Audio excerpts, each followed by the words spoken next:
श्री स्वामी समर्थ, जय जय स्वामी समर्थ. कशा सर्वजण निश्चित मजेत असाल, असेच मजेत राहा. पहा, खूप जणांचं असं म्हणणं आहे की ताई, आमच्या घरामध्ये कंटिन्यू वादविवाद चालू आहे, कंटिन्यू छोटे मोठे कलह होत आहे. माझा मुलगा, माझे मिस्टर, माझे सासू सासरे कोणीच माझं ऐकत नाही. कोणत्याच गोष्टीमध्ये मला सामावून घेतलं जात नाही. प्रत्येक गोष्टीला मला जबाबदार धरलं जातं. ज्या गोष्टीला माझा काडीचाही संबंध नसतो त्यामध्ये सुद्धा मला म्हटलं जातं की सर्व काही तुझ्यामुळं होतं. प्रत्येक गोष्टीची, प्रत्येक वाईट गोष्टीची दूषणं ही मलाच दिली जातात.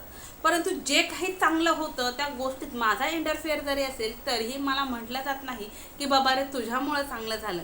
ताई, असा काहीतरी उपाय सांग जेणेकरून माझ्या घरचे माझं ऐकतील, माझ्या घरचे मला मान सन्मान देतील, माझे घरचे मला प्रत्येक गोष्टीत विचारात घेतील. त्यासाठीच आजचा हा उपाय घेऊन आलेले आहे. हा उपाय केल्याच्या नंतर ना तुमच्या घरातील जी काही निगेटिव्हिटी होती किंवा तुमच्या घरामध्ये जे काही कलहाचं वातावरण होतं, तुमच्या घराला लागलेले नजरदोष असो, वास्तुदोष असो किंवा कोणीही काही इडापिडा केलेली असो, कोणताही दोष तुमच्या घराला लागलेला असो, तो निश्चित दूर होणार आहे. बहुतेक वेळा असं होतं की एखादा डिसिजन असतो, एखादा व्यक्ती खूप प्रयत्न करून त्या डिसिजनपर्यंत पोहोचलेला असतो, परंतु घरातूनच असं त्याला निग्लेक्ट केलं जातं आणि असं सांगितलं जातं, बाबा रे तू हे नाही करू शकत, तू कशासाठी करतो, तुझ्याच्याने हे होऊ शकत नाही. त्यावेळेस तो व्यक्ती अक्षरशः डिप्रेशनमध्ये जातो. तो व्यक्ती विचार करू करू थकतो की बाबा रे, मी एवढं सगळं करत आहे, मी एवढी सगळी मेहनत करत आहे आणि माझ्याच घरचे, माझेच नातेवाईक, माझेच रिलेटिव्ह मला म्हणत आहे तू काहीच करू शकत नाही. तो डिप्रेशनमध्ये जाऊन नको ते पाऊल उचलायला सुद्धा भाग पडतो. म्हणून सांगण्याचं तात्पर्य असं की घरातील आपले जे कोणी लोक आहेत त्यांचाही विचार असा नसतो की ह्या व्यक्तीने डिप्रेशनमध्ये जावं किंवा ह्या व्यक्तीने असं काही करावं, परंतु ते काळजीपोटी बोलत असतात. काही लोक, मी तर म्हणेन 90% लोक, आपली रक्ताची नात्याची लोक, ते आपलं चांगलाच विचार करत असतात. परंतु 10% लोक निश्चित अशी असतात की त्यांना आपलं चांगलं देखवत नाही. आपण रडावं, आपण कंटिन्यू हरावं, कंटिन्यू आपण अपमानित व्हावं, कंटिन्यू आपण रडतच राहावं, हा विचार 10% लोकांचा असतो. या 10% लोकांना आपल्या जीवनातून दूर करण्यासाठी, ज्यांनी आपल्याला रडवलं त्या व्यक्तीलाच रडवण्यासाठी आजचा हा खास उपाय तुमच्यासाठी घेऊन आलेली आहे. उपाय सांगणार आहे.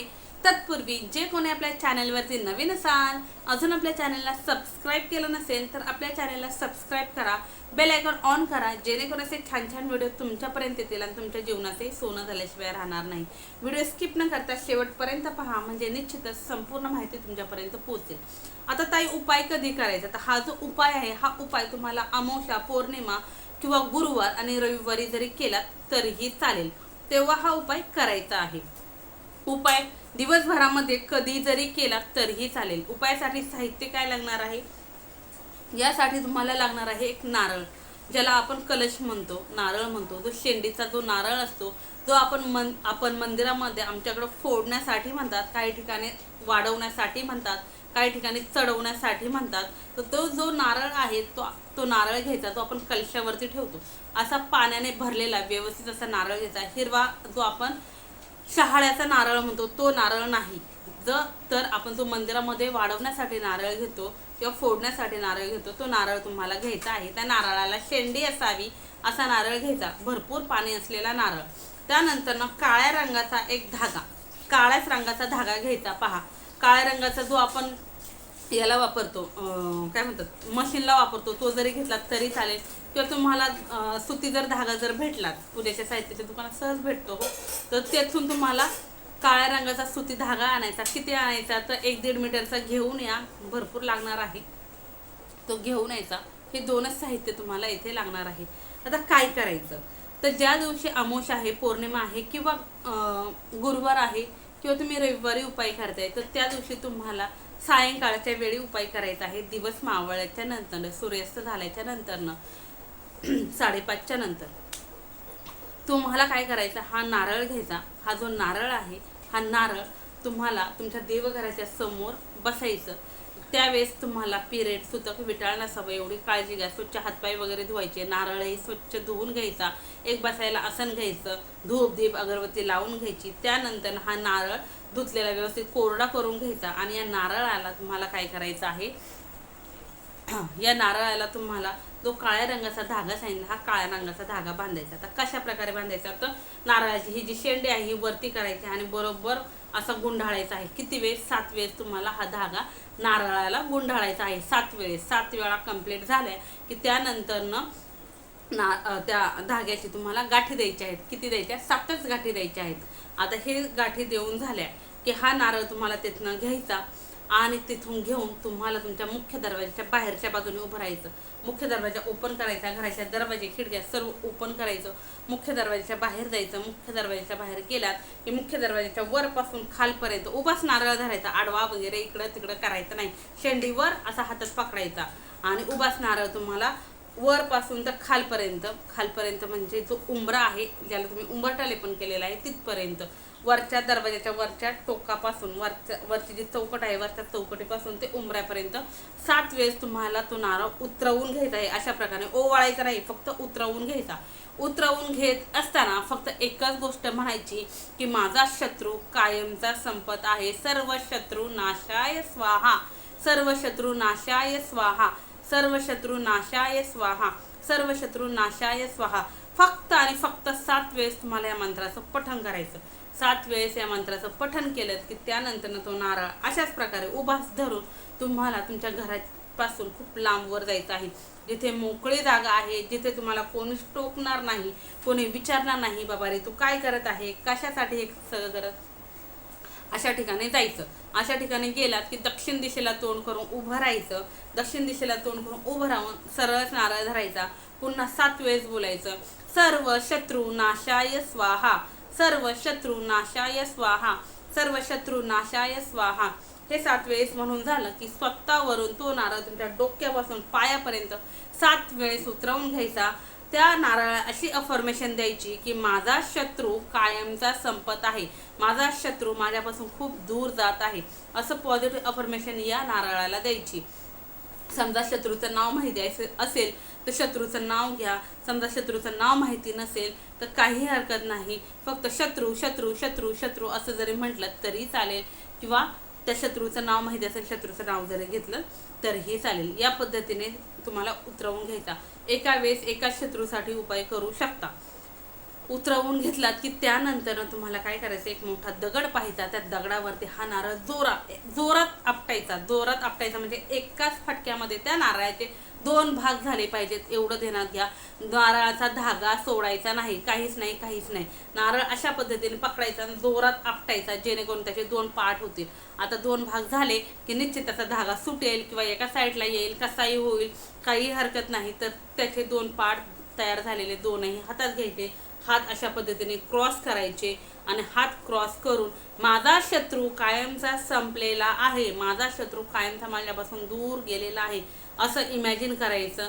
आणि ह्या हातातील जो तुकडा आहे या बाजूला जोरात फेकायचा, या हातातील जो तुकडा आहे या बाजूला जोरात फेकून द्यायचा. फेकून दिला, निश्चित दक्षिण दिशेला तोंड करून उभे आहात, दक्षिण दिशेला तोंड करूनच नारळ फोडायचा. दक्षिण दिशेला तोंड करूनच एक ह्या बाजूला तुकडा फेकून द्यायचा. फेकून दिलात की हे क्रॉस काढायचं आणि सरळ आपल्या घरी निघून यायचं. मागे वळून पाहायचं नाही. किती जीवाभावाचा व्यक्ती जरी भेटला तरीही बोलायचं नाही. कितीही नात्याचा संबंधाचा जवळचा व्यक्ती भेटू, बोलायचं नाही. सरळ घरी निघून यायचं. फोन जातानाच घेऊन जायचा नाही, फोनवर बोलायचं नाही, काही नाही. सरळ घरी यायचं.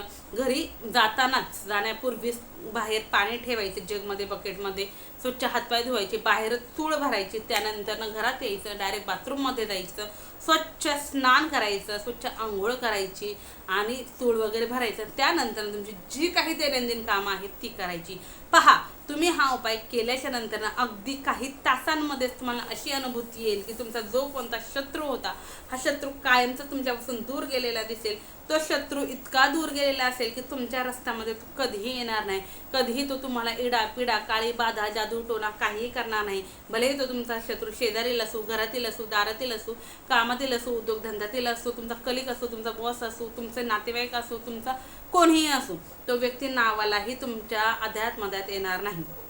समजा ताई माझ्या घरातील शत्रू आहे तर मी त्याच्यासाठी उपाय करू शकते का? माझा मुलगाच आहे, माझा नवराच आहे, माझा प्रियकरच आहे, माझी सासू आहे, माझा मुलगा आहे, तर करू शकते. हो, करू शकता. आता त्याच्यासाठी उपाय करताय, तो संपणे म्हणजे तो मरणे का? नाही. तो संपणे म्हणजे त्याच्या मनामध्ये आपल्याविषयी ज्या काही भावना आहेत, जो काही तिरस्कार आहे, जे काही शत्रुत्व आहे, शत्रुत्व कायमचं संपणे, त्याच्या भावना चेंज होणे, त्याचा आपल्याप्रती जे काही मत झालेलं आहे ते मत चेंज होऊन निगेटिव्ह जाऊन पॉझिटिव्ह येणं, याला म्हणतात त्याच्यातलं शत्रुत्व संपणं. सांगण्याचं तात्पर्य असं की बऱ्याच मातांचं, बऱ्याच मुलींचं, खूप जणांचे, खूप दादांचे अशा कमेंट्स आहेत की ताई तुम्ही उपाय सांगताय, मग मी माझ्या मुलासाठी, मुलीसाठी, माझ्या प्रियकरासाठी, प्रेयसीसाठी, माझ्या नवऱ्यासाठी करू शकते का? अगदीच करू शकता. शत्रुत्व संपणे म्हणजे त्यांच्या मनातील तुमच्याविषयी जो काही राग त्रागा होता तो जाऊन तुमच्याविषयी प्रेम निर्माण होणं. म्हणून तुमचा सुखी संसार होण्यासाठी निश्चितच तुम्ही हा उपाय करू शकता. उपाय फक्त तुमच्यापर्यंत सीमित ठेवू नका, इतरांनाही सांगत चला, व्हिडिओ इतरांनाही शेअर करत चला. हा उपाय किती वेळेस करायचा? तर हा जो उपाय आहे हा तुम्ही अमावस्या पौर्णिमेला करू शकता. ज्यांना खूपच प्रॉब्लेम आहे त्यांनी दर आठवड्याला जरी केला तरी चालेल, 15 दिवसातून एकदा केला तरी चालेल, महिन्यातून एकदा जरी केला तरीही चालेल. पहा, या उपायामुळे खरंच तुमच्या जीवन इतकं सुखी समाधानी होईल की तुम्ही स्वतः येऊन कमेंट्स करा की ताई खरंच आमच्या जीवनामध्ये खूप बदल झालेला आहे. निश्चित सांगितलेली सर्व माहिती तुम्हाला समजली असेल. उपाय घरातील कोणीही करू शकता, महिलाही करू शकतात, पुरुषही करू शकतात. आता उतारा आहे, उताराचा नारळ आहे, ताई नारळ फोडायचा आहे, महिलांनी केला तर चालेल का? हो, अगदीच केला तरीही चालेल. महिलांनी केला तरी चालेल, पुरुषांनी केला तर अतिशय उत्तम. पण घरातील काही पुरुष समजा त्यांचा विश्वास नाही, ताई ते नाही करणार, तर तुम्ही स्वतः जरी केला तरीही चालेल. पाच सांगितलेली सर्व माहिती तुम्हाला समजली असेल. तरीही काही शंका असेल तर निश्चित सांगा. पहा, एखाद्याची गाडी आहे, गाडीचा कंटिन्यू ॲक्सिडेंट होत आहे किंवा गाडी चालवायला भीती वाटत आहे, तरी तुम्ही गाडीसाठी सेम याच पद्धतीचा उताराही करू शकता. सांगितलेली सर्व माहिती तुम्हाला समजली असेल. व्हिडिओ कसा वाटला हे कमेंट्समध्ये सांगायला विसरू नका. तसेच कमेंट्समध्ये श्री स्वामी समर्थ, जय जय स्वामी समर्थ हे लिहायलाही विसरू नका. झालेली सेवा स्वामींचरणी रुजू. श्री स्वामी समर्थ, जय जय स्वामी समर्थ, श्री स्वामी समर्थ महाराज की जय.